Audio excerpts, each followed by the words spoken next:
Hi everyone, and welcome back to another episode of RAD Parts. We're here at RAD Industries, and today I want to talk about a new part we just came out with. It's the Billet timing belt tensioner bracket. Let me show you. So something else we're working on is bringing you super functional part, but also looks amazing, and we've stepped up our packaging as well. So if you order one, it'll be packaged safely like this and arrive to you perfectly. Okay, so here it is. Show you a quick close-up view of everything, all the details, and then later we'll get into the pros and cons and why we've chosen to build this part. And when you order it, it will come with this pulley and bolt installed, so you don't have to worry about that. Now let's talk about why we built this. As you can see, I have a motor here on standby, so I can do an install for you guys as well. What I want to talk about, here's an OEM replacement. OEM replacement, here's the OEM bolt, how easy it slides on the bearing. There's just enough tolerance there, and it has these press-in bearings. We've copied that exactly on ours, but the cons to the OEM one would just be in this cast piece. The whole body of it is cast, and with cast you get porous metal, and with vibration and rev limiter bouncing on rev limiter and it's rocking back and forth, which what it does, it will crack. And when it cracks, that destroys your motor. If you had a full OEM motor and it cracked, you probably get out safe and you're okay because it's non-interference on the GTE motors. But if you're on a GE motor and it cracked, you would interfere. And if you have a built race motor, which is why you would be buying one of these in the first place, is to protect all your other expensive parts throughout, you would bend a lot of valves and you would be in a bad mood if you broke your timing belt tensioner brackets. So there's been other timing belt tensioner brackets made for years and years and years. You guys have seen them, maybe some of you have even bought them. Some of the issues I ran into personally when installing these on many of my own motors and or customer cars motors was that the tolerance was incorrect on this. It wasn't like free to spin like this, and it's something that really irritated me because I'm like, why is someone gonna build a part but it's going to have so much interference that you almost have to like pound this in, or when you do put it in and you get your OEM washer that needs to go with it behind it and you install it, they would interfere. The bushing itself inside would interfere and it would become tight and it would now not move. And I would kind of have an issue with that. And I had contacted these other manufacturers and said something, they're like, oh, and they kind of just didn't worry about it. So then I thought one day I'm gonna build my own so it'll just work that much better and be perfect. Let's take a close look, comparison to these two. They're very similar. There's a little more meat here on this edge here. There's a little more meat right here, making it slightly stronger. There's a little more meat right there, makes it stronger.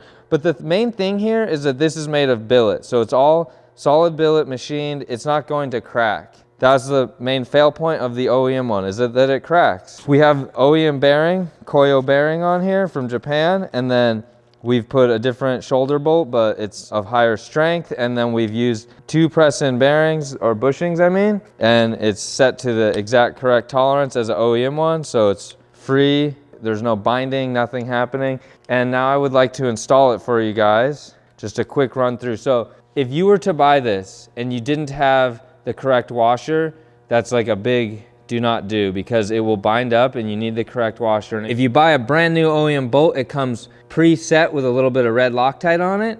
It's a perfect solution for if you're building a fresh motor or doing a refresh, and maybe let's say you're putting a new oil pump and timing belt on your JZ.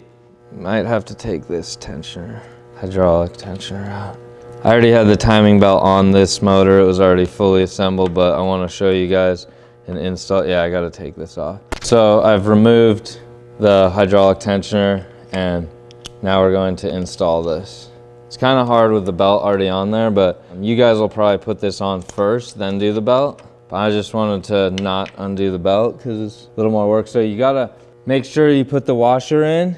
You never want to forget that washer. And then, yeah, it'll be way less tension because you guys will probably not have your timing belt up top on there, but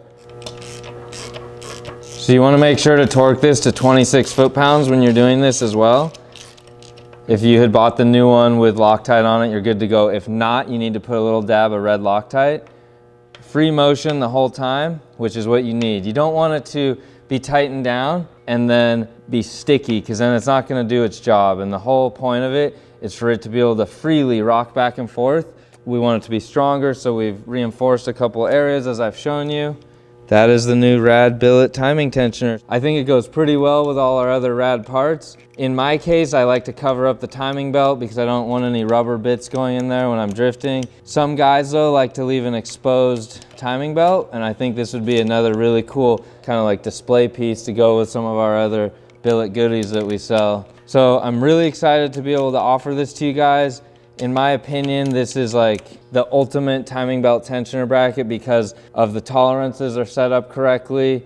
And I only know this because I've built so many motors and just so frustrated with this part over the years. It's really cool to finally be able to develop another functioning part for a JZ. So I hope you guys kind of see where I went with it. Another cool feature is if you buy it from us, comes in this nice packaging. This was the used one, but we have an option to sell brand new OEM ones of these. And if you buy it, we just put it in the package with you with the washer down below.